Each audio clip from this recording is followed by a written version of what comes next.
베델에 쌓은 제단에 올라가서 분향하였더라. 아멘. 오늘 이 새벽 가운데 나오신 우리 사랑하는 성도님들 삶 가운데 하나님의 말씀이 온전히 흥황하고 그 말씀이 여러분 인생을 붙잡는 은혜가 있기를 간절히 축복합니다. 오늘 본문은 열왕기상 11장의 마지막 절 말씀과 이어지는 내용입니다. 11장 그 마지막 절에 보면 이런 말씀이 있는데요. 솔로몬이 그의 조상들과 함께 잠에 그의 아들 르호보암이 대신하여 왕이 되니라. 그러니까 왕이 르호보암이 이제 솔로몬의 아들 르호보암이 이제 왕이 되었거든요. 그러니까 솔로몬을 대신해서 르호보암이 왕으로 등극한 장면에 대한 말씀입니다. 그런데 오늘 본문의 시작이 조금 이상해 보이는데요. 1절 말씀 우리 같이 한번 읽어볼까요? 시작. 르호보암이 세겜으로 갔으니 이는 온 이스라엘이 그를 왕으로 삼고자 하여 세겜에 이르렀으니 왕을 오라가라 하는 게 아니잖아요, 그렇죠? 왕을 오라가라 하는 것도 조금 그렇고 이미 왕으로 등극한 자를 다시 오늘 1절에 보니까 그 이스라엘 백성들이 다시 왕으로 삼고자 한다는 것도 그렇고요. 또 그들이 예루살렘이 아니라 세겜에서 모인 것부터가 원래 왕이 등극한 예루살렘으로 북쪽의 이스라엘 그 백성들이 오는 게 더 모양새가 맞지 않습니까? 약속과 구원의 저자인 더흐라프 목사님은 이런 모습에 대해서 이렇게 평한 것을 보았는데요. 그들이 르호보암에게 시비를 거는 자세나 그 목사님은 이 부분을 시비를 거는 자세라고 얘기를 하시더라고요. 또는 조건에 맞으면 그를 왕으로 분명히 그들이 조건을 내걸고서 왕으로 인정하겠다는 것은 이미 반란을 일으키겠다는 분위기가 조성되었음을 말해준다. 이렇게 쓴 것을 보았습니다. 르호보암이 그곳에 도착을 했을 때 백성들이 처음에 이 왕에게 제시한 게 뭐냐면 우선 불평을 얘기하고 조건을 제시하는 걸 보게 되는데요. 4절 말씀 이런 말씀이 있습니다. 같이 한번 읽어볼까요? 시작. 왕의 아버지가 우리의 멍에를 무겁게 하였으나 왕은 이제 왕의 아버지가 우리에게 시킨 고역과 매운 무거운 가볍게 하소서. 그리하시면 우리가 왕을 지금 이전에 솔로몬이 그들에게 멍에를 메었는데 그게 너무 힘들었다는 불평을 하고 이제 그것을 감해주거나 그걸 덜해주는 조건이 성립된다면 내가 당신을 왕으로 여기겠다, 섬기겠다 이 얘기를 지금 하는 거예요. 그의 아버지 솔로몬이 그에게 지은 멍에에 대한 불평과 그들의 멍에를 가볍게 해달라는 조건을 내건 것입니다. 무슨 얘기입니까? 한마디로 자기들이 원하는 대로 해주면 왕으로 인정하고 자기가 원하는 대로 하지 않으면 어떻게 하겠다는 거예요? 왕으로 인정하지 않겠다고 지금 얘기를 하는 거예요. 14절 말씀에 이런 말씀이 있는데요. 제가 요약해서 읽어드립니다. 내 아버지는 채찍으로 너희를 징계하였으나 나는 정가의 채찍으로 너희를 징치하리라. 이게 르호보암 왕이 이들에게 한 답변이에요. 솔로몬은 채찍으로 맞으면 피가 나겠죠. 근데 이 아들은 채찍이 아니라 정가의 채찍으로 하겠대요. 정갈이 여러분 어떤 동물입니까? 물리면 죽게 되는 거잖아요. 그러니까 아버지는 상처만 주었을지 모르지만 자기는 죽도록 아주 고생시키겠다, 이렇게 힘들게 하겠다, 더 힘들게 하겠다는 얘기 아닙니까? 이것이 그들에게 던진 르호보암의 답변이에요. 르호보암이 그들이 원하는 대로 해주지 않겠다고 지금 얘기를 하는 것입니다. 16절에 그래서 그들이 이렇게 얘기하는데 우리 같이 한번 읽습니다. 16절 말씀 읽습니다. 시작. 온 이스라엘이 자기들의 말을 왕이 듣지 아니함을 보고 왕에게 대답하여 이르되 우리가 다윗과 무슨 관계가 있느냐? 이새의 아들에게서 받을 유산이 없도다. 이스라엘아 너희의 장막으로 돌아가라. 다윗이여 이제 너는 내 집이나 돌아보라 하고 이스라엘이 그 장막으로 돌아가니라. 이 구절을 읽으면서 좀 처음에 참 그런 당혹스러움이 느껴졌습니다. 솔로몬이 실제로 백성에게 많은 요구를 한 건 사실이지만 그러나 그 이전에 솔로몬 왕을 통해서 이 백성들이 누렸던 축복은 어느 백성도 누려보지 못한 놀라운 축복이었습니다. 그러나 그 축복에 대한 그것에 대한 한마디 언급도 없고 그것에 대한 감사는 전혀 없음을 보게 되었기 때문이에요. 그리고 그들이 하는 얘기가 뭐예요? 이제 우리는 다윗과 아무런 관계가 우선 없다는 거예요. 관계가 없다고 얘기를 합니다. 그리고 이새의 아들이라고 다윗을 낮춰서 부르는 것은 다윗 왕이라고 부르지 않은 것뿐만이 아니라 이새의 아들, 정말 저 변두리에서 작고 작은 족속 가운데 하나라고 지금 무시하면서 부르는 거예요. 분명히 다윗 왕을 낮춰 부르고 우습게 여기는 말투라는 것입니다. 그리고 또 한 술 더 떠서 다윗이여 이제 너희 집안이나 돌봐라. 네 집이나 잘 간수해라. 이런 얘기를 하고 있는 거죠. 성경은 이렇게 말하는 그들을 향해서 분명히 이렇게 평가합니다. 19절 말씀에 이에 이스라엘이 다윗의 집을 배반하여 오늘까지 이르렀다. 이렇게 말을 하더라고요. 다윗의 집을 배반했다라는 표현을 씁니다. 백성들이 과연 자신들이 무슨 말을 하고 있는지, 무슨 행동을 하고 있는 것인지 알고 이렇게 하는 것일까라는 생각이 들어요. 사무엘하 17장 8절에서 16절을 제가 요약해서 읽어드리겠습니다.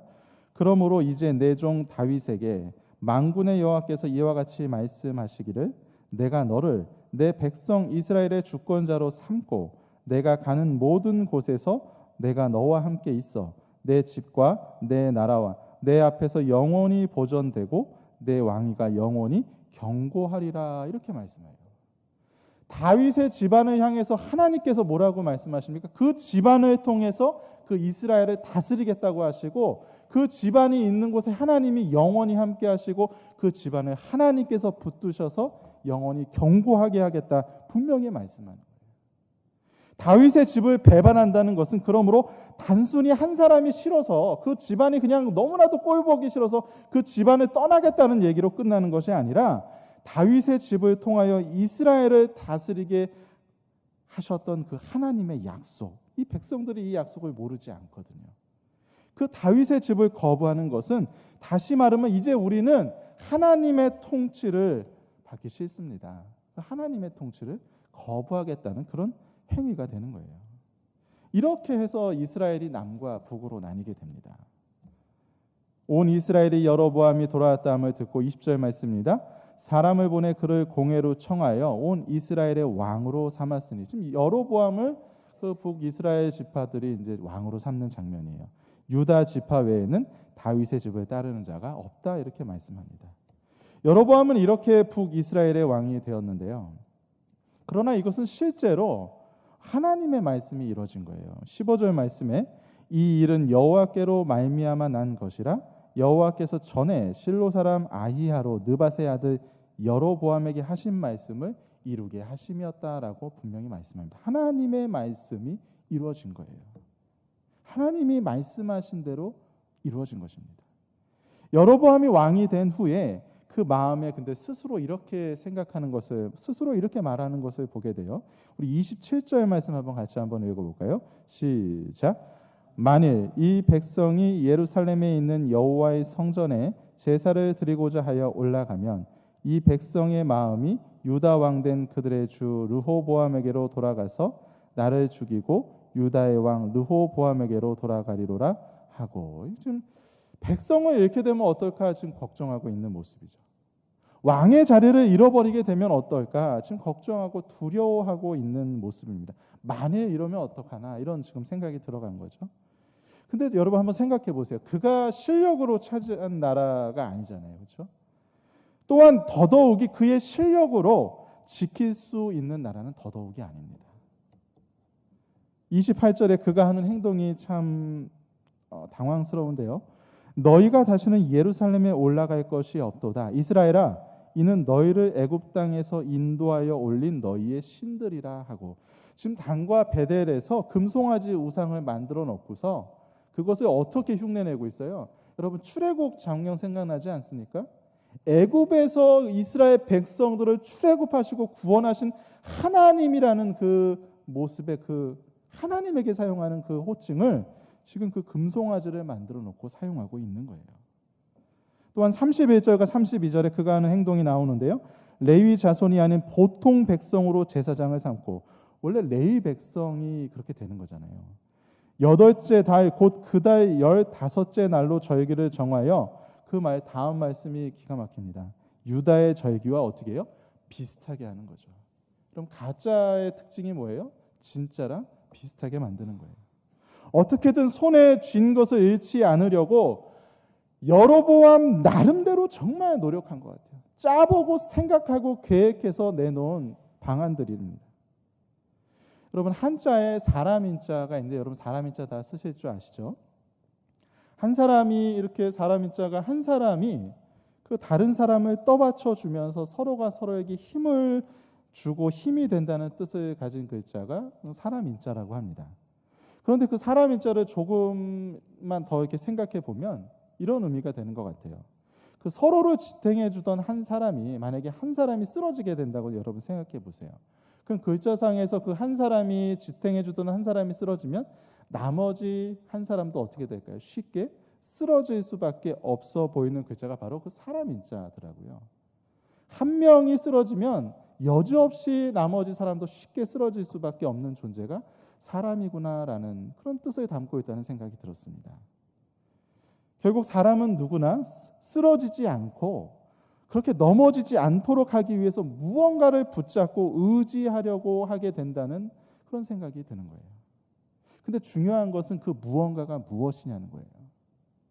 자신이 쓰러지지 않고 자신이 잃어버리지 않고 자신이 넘어지지 않고 망하지 않기 위해서 뭔가를 반드시 붙들어야 되는데 무언가에 반드시 의지해야 되는 것이 인간이요 사람이라는 존재인데 근데 중요한 것은 그 무엇이 무엇이라는 거죠. 하나님 말씀에 의지하고 하나님 말씀에 붙어 있고 하나님 말씀 안에 서 있는가 아니면 지금 오늘 본문에서 확인하는 것처럼 스스로 그 왕위를 지키고 백성을 잃어버리지 않고 그가 내려가지 않기 위해서 스스로 만들어낸 금송아지를 우상을 붙들고 서 있는가 하는 문제를 오늘 본문에서 말씀하고 있다는 생각이 듭니다. 인간적으로 정치적으로 여로보암은 자기의 백성을 잃지 않으려고 정말 나름대로 최선을 다해서 몸부림치고 있는 모습이 오늘 너무나도 선명하게 드러나요. 그러나 여러분 분명히 기억하십시오. 그건 하나님 말씀에 어긋나는 계획이에요.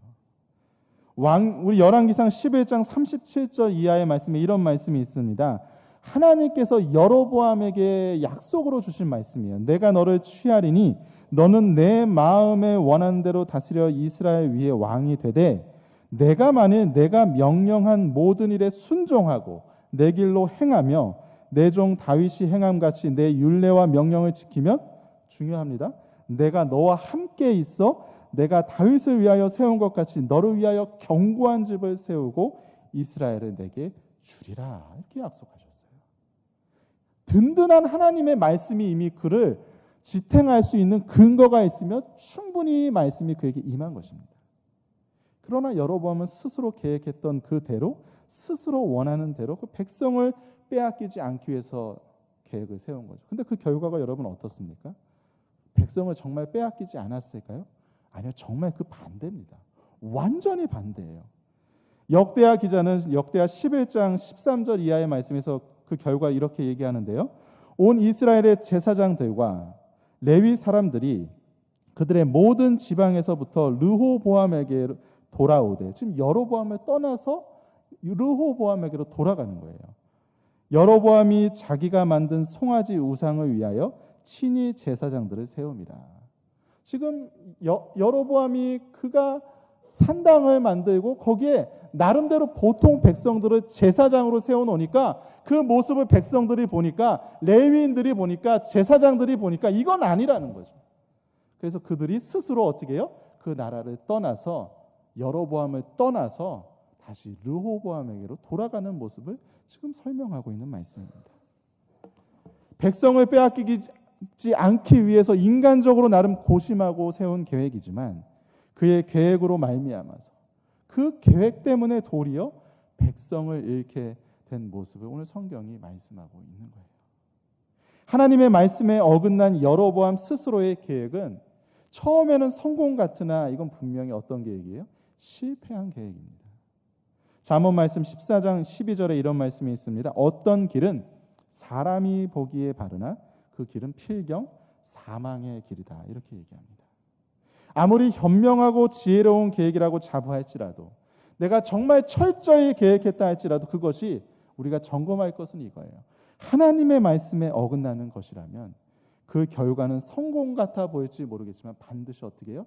실패라는 거예요. 반면에 하나님의 말씀에 의지하는 일은 하나님의 말씀에 붙어 있는 일은 처음에 실패 같아 보일 수 있습니다. 그러나 그것은 어떻게 해요? 100% 성공입니다. 예수님께서 베드로에게 깊은 데로 가서 그물을 내려 고기를 잡으라고 명령하시는 말씀이 있어요. 누가복음 5장 5절에. 근데 베드로가 이렇게 대답합니다. 시몬이 대답하여 이르되 선생님 우리들이 밤이 새도록 수고하였으되 잡은 것이 없지만은. 그 다음 말씀이 중요합니다. 말씀에 의지하여 내가 그물을 내리리이다. 이미 대답해봤고 자신들의 방법과 경험대로 정말 다 해본 상태입니다. 그러나 베드로의 고백이 우리의 고백이 되었으면 정말로 좋겠는데요. 밤이 새도록 수고하였으되 잡은 것이 없지만은 말씀에 의지하여 내가 그물을 내리리이다. 6절 말씀에 이어집니다. 그렇게 하니 고기를 잡은 것이 심이 많아 그물이 찢어지는지라. 여러분은 이 새벽 가운데 여러분 심령 가운데 기억하실 부분이 바로 이것입니다. 말씀을 따라 살아가는 것은 하나님의 말씀을 따라 생각하고 결정하고 행동하는 그 모든 것들은 실패 같으나 우리 인생 가운데 하나님이 이끄시는 놀라운 성공으로 우리 가운데 축복으로 참된 복으로 임한다는 사실을 기억하고 우리의 생각을 하나님의 말씀에 조종하는